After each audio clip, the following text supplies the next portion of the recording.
نحمده ونصلي على رسوله الكريم أما بعد فأعوذ بالله من الشيطان الرجيم بسم الله الرحمن الرحيم سل بني إسرائيل كم آتيناهم من آية بينة ومن يبدل نعمة الله من بعد ما جاءته فإن الله شديد العقاب زين للذين كفروا الحياة الدنيا ويسخرون من الذين آمنوا والذين اتقوا فوقهم يوم القيامة والله يرزق من يشاء بغير حساب كان الناس أمة واحدة فبعث الله النبيين مبشرين ومنذرين وأنزل معهم الكتاب بالحق ليحكم بين الناس فيما اختلفوا فيه وما اختلف فيه إلا الذين أوتوه من بعد ما جاءتهم البينات بغيا بينهم فهدى الله الذين آمنوا لما اختلفوا فيه من الحق بإذنه والله يهدي من يشاء إلى صراط مستقيم صدق اللہ العظیم۔ السلام علیکم میرے بھائیوں اور بہنوں، آج اللہ کے فضل و کرم سے ہم سورہ بقرہ کی آیت نمبر 211 سے لے کے 212 تک انشاءاللہ اس کا ترجمہ و تفسیر بیان کریں گے۔ اللہ پاک مجھے صحیح طرح بیان کرنے کا اور پھر عمل کرنے اور آپ کو بھی عمل کرنے کی توفیق عطا فرمائے۔ ان آیت میں اللہ سبحانہ و تعالی ایک سوال کے طور پر رسول پاک صلی اللہ علیہ وسلم سے فرما رہے ہیں کہ بنی اسرائیل سے پوچھے کہ ان کو ہم نے کتنے معجزے دیے اور کھلی نشانیاں دی، تو انہوں نے وقتاً فوقتاً اس میں تغیر و تبدل کیا یا پیغمبروں کو تنگ کیا اور ان سے قسم قسم کے سوالات پوچھے غیر ضروری، جس کی وجہ سے وہ تنگ ہو جایا کرتے تھے، لیکن اس کے بدلے میں ان کے لیے بھی مصیبتیں بڑھ جایا کرتی تھی۔ جس طرح کہ گائے کے بیان میں یہ بات گزری ہے کہ اگر یہ پہلی مرتبہ کسی بھی گائے کو پکڑ کر اس کو ذبح کر لیتے اور اس کے گوشت کو اس کو مار دیتے مردے کو، تو وہ زندہ ہو جاتا اور اس کو اپنا قاتل بتا دیتا، لیکن اتنے انہوں نے سوالات کیے، اللہ سبحانہ وتعالیٰ نے اتنا ہی ان کو وہ مشکل بنا دیا، اور پھر اتنا مشکل بنا دیا کہ وہ یہ پھرتے رہے، اور پھر جنگل میں کہیں جا کر ایک اسی طرح کی گائے ان کو مل گئی، اور بہت بھاری قیمت ادا کر کے پھر انہوں نے اس کو ذبح کیا، لیکن ان کا دل تو چاہتا نہیں تھا یہ، کیونکہ اللہ پاک نے دوسری جگہ فرمایا وَأُشْرِبُوا فِي قُلُوبِهِمُ الْعِجْلَ، ان کے دلوں میں یعنی ان کی محبت، یعنی گائے اور اس کے بچڑے کی محبت رچ بسی ہے، لہٰذا یہ چاہتے نہیں تھے کہ اب اس کو ذبح کر دیں۔ تو اللہ پاک اس میں فرماتے ہیں سل بنی اسرائیل، پوچھ بنی اسرائیل سے، کم آتیناہم من آیت بینہ، کس قدر عنایت کی ہم نے ان کو نشانیاں کھلی ہوئی، یعنی اللہ پاک نے ان کو ہر قسم کی نشانیاں دی، یعنی سایہ ان پر کر دیا، فرعونیوں سے آزاد کر دیا، سمندر کو شق کر کے ان کو راستہ دیا، انہوں نے اپنے آنکھوں سے ان کو دیکھا کہ وہ ڈوب رہے ہیں اور سب مر گئے۔ پھر جب ان کو سائے کی ضرورت ہوئی تو اللہ پاک نے ان کے لیے بادل مقرر کر دیے اور ان کے اوپر وہ ہوا کرتے تھے دن کے وقت۔ پھر ان کی خوراک کا مسئلہ ہوا، اللہ سبحانہ و تعالیٰ نے ان کے لیے من و سلوہ بھیجا اور وہ یہ کھانے لگے، پھر اس میں بھی یہ باتیں کرنے لگے۔ پھر ان کو پانی کی ضرورت ہوئی تو اللہ پاک نے ان کے لیے ایک پتھر سے 12 چشمے جاری فرمائے۔ تو یہ کلی نشانیاں تھی سب، اور یہ پھر ان نعمتوں کو ٹکرانے لگے کہ ہمیں تو ساگ اور پیاز اور وہ ککڑی وغیرہ ان چیزوں کی ضرورت ہے، ہم تو ایک چیز کھا کھا کے تنگ ہو گئے۔ کچھ لوگوں نے ذخیرہ کرنا شروع کر دیا، جس کی وجہ سے وہ خراب ہونے لگا کھانا۔ لہٰذا ان کو جس کام سے منع کیا جاتا تھا یہ وہی کام کرتے تھے۔ لہٰذا اللہ پاک اسی کے بارے میں فرماتے ہیں کہ کتنی ان پہ عنایتیں کی اللہ پاک نے۔ تو اللہ پاک پھر فرماتے ہیں وَمَن يُبَدِّلْ، اور جو کوئی بدل ڈالے نعمت اللہ کی نعمت، من بعد ما جاءتہ، بعد اس کے کہ پہنچ چکی ہو وہ نعمت اس کو، فإن اللہ شدید العقاب، تو اللہ کا عذاب سخت ہے۔ پھر تو وہ نعمت اللہ سبحانہ و تعالیٰ ان سے لے لیتے ہیں جو ناشکری کرتے ہیں، کیونکہ رسول پاک صلی اللہ علیہ وآلہ وسلم نے بھی فرمایا کہ اللہ کی نعمتوں کا شکر ادا کیا کرو تو اللہ سبحانہ و تعالیٰ تمہاری نعمتوں میں اضافہ فرمائے گا۔ اور اللہ پاک نے خود قرآن پاک میں بھی یہ ارشاد فرمایا ہے کہ آپ لوگ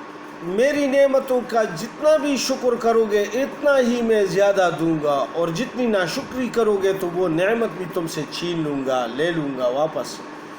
کیونکہ ناقدری۔ لہٰذا جو بھی چیز مل جائے اس پر اللہ کا شکر کرنا چاہیے۔ اب اللہ پاک کفار مکہ کی ان ہنسی مذاق کی طرف اشارہ فرما رہے ہیں جو وہ غرباء و مساکین جو مسلمان ہوئے تھے، یعنی بلال رضی اللہ تعالیٰ عنہ، صہیب رضی اللہ تعالیٰ عنہ، عمار رضی اللہ تعالیٰ عنہ، تو یہ غریب لوگ تھے۔ تو یہ جب مسلمان ہوئے تو وہ ہنسی مذاق کرتے تھے کہ یہ دیکھو یہ جنت میں جائیں گے، اور یہ آخرت کے بدلے میں یہ دیکھو دنیا کی کتنی مصیبتیں سہ رہے ہیں، اور یہ وہ مذاق اڑایا کرتے تھے۔ اللہ پاک اس کی طرف اشارہ فرماتے ہیں زُيِّنَ لِلَّذِينَ كَفَرُوا الْحَيَاةُ الدُّنْيَا، فریفتہ کیا کافروں کو دنیا کی زندگی پر، وَيَسْخَرُونَ مِنَ الَّذِينَ آمَنُوا، اور ہنستے ہیں ایمان والوں کو، یعنی ان کو تو یہ مزین کر گیا ہے اور دنیا کی نعمتیں، اور اس پر نازاں ہیں کہ ہمارے پاس ہر قسم کی نعمتیں ہیں اور اس پر فخر کرتے ہیں، اور یہ دیکھو ان کے پاس تو نہ کپڑے ہیں، نہ خوراک کے لیے کوئی اچھا خوراک ہے، نہ کوئی اچھے مکان ہیں، یہ کس چیز پر اتنا یعنی تکیہ لگا بیٹھے ہوئے ہیں اور یہ اتنی مصیبتیں سہ رہے ہیں۔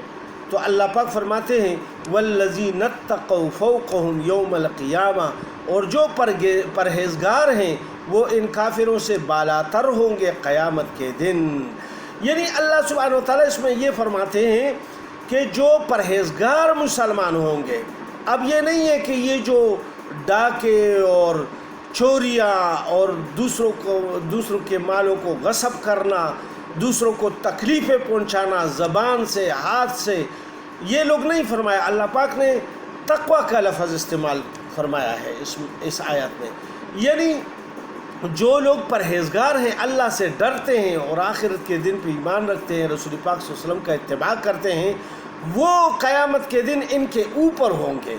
تختوں پر بیٹھے ہوں گے، اور یہ ذلیل و رسوا قیامت کے دن بھی اور دوزخ میں بھی یہ جلتے ہوں گے۔ اللہ سبحانہ و تعالیٰ نے اس طرف اشارہ فرمایا ہے وَاللَّهُ يَرْزُقُ مَن يَشَاءُ بِغَيْرِ حساب، اور اللہ روزی دیتا ہے جس کو چاہے بے شمار۔ یعنی اللہ پاک دنیا میں تو ہر کسی کو روزی دیتے ہیں، کیونکہ اگر یہ اس طرح نہ کرتے تو پھر تو سارے لوگ مسلمان ہو جاتے کہ یار یہ کفر میں تو کچھ رزق ہی نہیں ہے۔ لہذا اللہ پاک نے سب کو ایک جیسا رکھا دنیا میں، اور سب چیزیں بھی سامنے ایسے ہی رکھ دی تاکہ مسلمان بھی اس سے فائدہ اٹھائے، کافر بھی اٹھائے، جو یقین نہ کرے وہ بھی اٹھائے، دہریہ بھی اٹھائے، جو بھی ہے وہ اٹھائے اس سے فائدہ۔ لیکن آخرت میں پھر جو اللہ پاک نے کتابیں اور پیغمبر بھیجے ہیں ان سے حساب کتاب لیا جائے گا۔ پھر اللہ پاک فرماتے ہیں کہ پہلے تھے یہ سارے لوگ ایک ہی امت تھی۔ آدم علیہ السلام جب آئے دنیا میں تو اس وقت تو وہ صرف ایک دین لے کر آئے تھے، لا الہ الا اللہ۔ تو اللہ پاک نے فرمایا کہ کان الناس امتا واحدتا، تھے سب لوگ ایک دین پر۔ فبعث اللہ النبیین مبشرین و منذرین، پھر بھیجے اللہ نے پیغمبر خوشخبری سنانے والے اور ڈرانے والے۔ ابن عباس رضی اللہ تعالیٰ عنہ فرماتے ہیں کہ حضرت ادریس علیہ السلام تک سب لوگ آدم علیہ السلام کے دین پر تھے، اور ان میں کوئی ایسی بات نہیں آئی تھی۔ لہذا جب پھر اللہ پاک نے ان ادریس علیہ السلام کو اس لیے بھیجا کہ لوگوں میں بدعات شروع ہو گئی اور آہستہ آہستہ دین سے پھرنا شروع ہو گیا، لہذا پھر اللہ پاک نے ان کو، اور تقریباً 10 قرن گزر گئے اس میں، یعنی 1000 سال سے زیادہ عرصہ اس میں گزر گیا۔ تو پھر اللہ پاک نے ادریس علیہ السلام بھیجا، ان کے پاس کچھ صحیفے بھی بھیجے۔ تو اللہ پاک فرماتے ہیں وہاں، اور پھر اس کے بعد اور ابراہیم علیہ السلام آئے، لوط علیہ السلام آئے، اور صالح علیہ السلام آئے، اور اسی طرح قوم عاد اور سمود اور یہ سارے آ گئے۔ پھر اس کے بعد حضرت موسیٰ علیہ السلام آ گئے، عیسیٰ علیہ السلام آ گئے۔ تو اللہ پاک اس کا ذکر فرما رہے ہیں وَأَنزَلَ مَعَهُمُ الْكِتَابَ، اور اتاری ان کے ساتھ کتاب سچی، بالحق یعنی سچی اور حق کتابیں بھیج دی ان کے ساتھ، لِيَحْكُمَ بَيْنَ النَّاسِ، کہ فیصلہ کرے لوگوں کے درمیان، فی مختلفو فی، جس بات میں وہ جھگڑا کرے۔ یعنی اللہ پاک نے ہر کتاب میں ایک قانون بھیجا، قاعدہ بھیجا، اور وہ پیغمبر ان کو سناتے تھے، اور پھر اس پر یعنی وہ خود بھی عمل کرتے تھے، اور اس کے ساتھ جو مومنین اور مسلمان لوگ ہوتے تھے وہ بھی اس پر عمل کرتے تھے، تو تاکہ یہ لوگ نہ کہے کہ اس پر عمل کرنا مشکل ہے۔ تو اللہ پاک نے اسی لیے پیغمبروں کو انسانوں میں پیدا فرمایا کہ تاکہ کل قیامت کے دن یہ لوگ نہ کہے کہ وہ تو فرشتے تھے، وہ تو دوسرے جنس سے تعلق رکھتے تھے، لہٰذا ان کو یہ آسان تھا اس پر عمل۔ اللہ پاک نے اسی ہڈی اور گوشت پوست سے یعنی اور ہماری درمیان میں منتخب کیا پیغمبروں کو، اور ان کو پیغمبری دی، اور پھر ان کو کتابیں بھی دی، اور انہوں نے خود بھی اس پر عمل کیا سب سے پہلے، پھر بعد میں اس کے ساتھ مسلمانوں نے ان کا اتباع کیا۔ تو اللہ پاک فرماتے ہیں وَمَا اخْتَلَفَ فِيهِ، اور نہیں جھگڑا ڈالا کتاب اختلاف یعنی نہیں کیا، إِلَّا الَّذِينَ أُوتُوهُ مِن بَعْدِ مَا جَاءَتْهُمُ الْبَيِّنَاتُ، مگر انہی لوگوں نے جن کو کتاب ملی تھی اس کے بعد، ما جاءتهم البینات، کہ ان کو پہنچ چکے صاف حکم، باغیا بینہم، آپس کی ضد سے، جس طرح کہ یہودیوں اور نصرانیوں نے حضرت محمد مصطفیٰ صلی اللہ علیہ وآلہ وسلم کا یعنی اس کی کتاب بھی نہیں مانی، اور پیغمبر علیہ السلام کا بھی انکار کیا۔ یہ کیا وجہ تھی؟ حالانکہ ان کی کتابوں میں تو یہ صاف صاف ان کے متعلق سب کچھ لکھا ہوا تھا کہ ایک پیغمبر آئے گا، عرب میں ہوگا، ان کا کعبہ جو ہے وہ قبلہ ہوگا، اس طرح ساری صفات اس میں لکھی ہوئی تھی۔ اور پھر انہوں نے ضد اور عناد کی وجہ سے کہ ہم سے یہ بڑائی چلی جائے گی، ہم سے یہ یعنی ہمارے دینی جو تقدس ہمارا لوگوں کے درمیان قائم ہوا ہے، بڑائی جو قائم ہوئی ہے، ہم سے لوگ دور دور سے آتے ہیں پوچھنے کے لیے، مسائل کے لیے، تو یہ جب ہم ان پر ایمان لائیں گے تو یہ ہماری چیزیں تو ختم ہو جائے گی، لہٰذا انہوں نے بغض اور عناد کی وجہ سے ان پر ایمان نہیں لایا۔ فَهَدَى اللَّهُ الَّذِينَ آمَنُوا، پھر اب ہدایت کی اللہ پاک نے ایمان والوں کو، ان میں سے کچھ لوگوں کو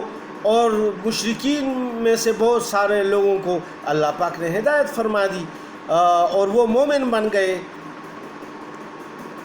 لما اختلفوا فیہ من الحق بإذنہ، اس سچی بات کی جس پر وہ جگڑ رہے تھے اپنے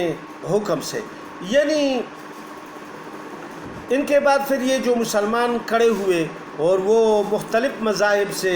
وہ ایمان لاتے رہے، تو وہ اللہ پاک نے ایک مسلمان قوم پیدا فرمائی، اور پھر اللہ پاک فرماتے ہیں واللہ یہدی من یشاء الی صراط مستقیم، اور اللہ بتلاتا ہے جس کو چاہے سیدھا راستہ۔ ہدایت اس کو ملتی ہے جو ہدایت کے طلب میں ہو۔ اگر کوئی طلب ہی نہ کرے، اب کوئی قرآن پڑھ رہا ہو لیکن اس کے دل میں ہدایت نہیں ہے، یہ ہدایت کے لیے نہیں پڑھتا، یہ معلومات کے لیے پڑھ رہا ہے، لہذا اس کو ہدایت نصیب نہیں ہوگی۔ کتنے لوگ ہیں، انگریز ہے، یہودی ہے، نصرانی ہے، ہندو ہے، یا جس مذہب سے بھی لوگ، وہ پڑھتے ہیں قرآن کو لیکن انہوں نے ہدایت کی نیت سے اس کو نہیں پڑھا، لہٰذا ان کو ہدایت نہیں ملی۔ انہوں نے بڑے مسائل اس میں اور اچھائی بھی بیان کی، اور یہ سب کچھ محمد صلی اللہ علیہ وسلم کی اچھائی بھی بیان کی ہے، لیکن ایمان نہیں لائے کیونکہ ان کا ہدایت کا دل میں تڑپ ہی نہیں تھا، لہٰذا اس وجہ سے ان کو ہدایت نصیب نہیں ہوئی۔ اللہ پاک فرماتے ہیں من یشاء الی صراط مستقیم، اللہ یہدی من یشاء الی صراط مستقیم، اور اللہ سبحانہ و تعالیٰ بتلاتا ہے جس کو چاہے سیدھا راستہ۔ اللہ سبحانہ و تعالیٰ مجھے اور آپ کو اس پر عمل کرنے کی توفیق عطا فرمائے۔ السلام علیکم ورحمۃ اللہ وبرکاتہ۔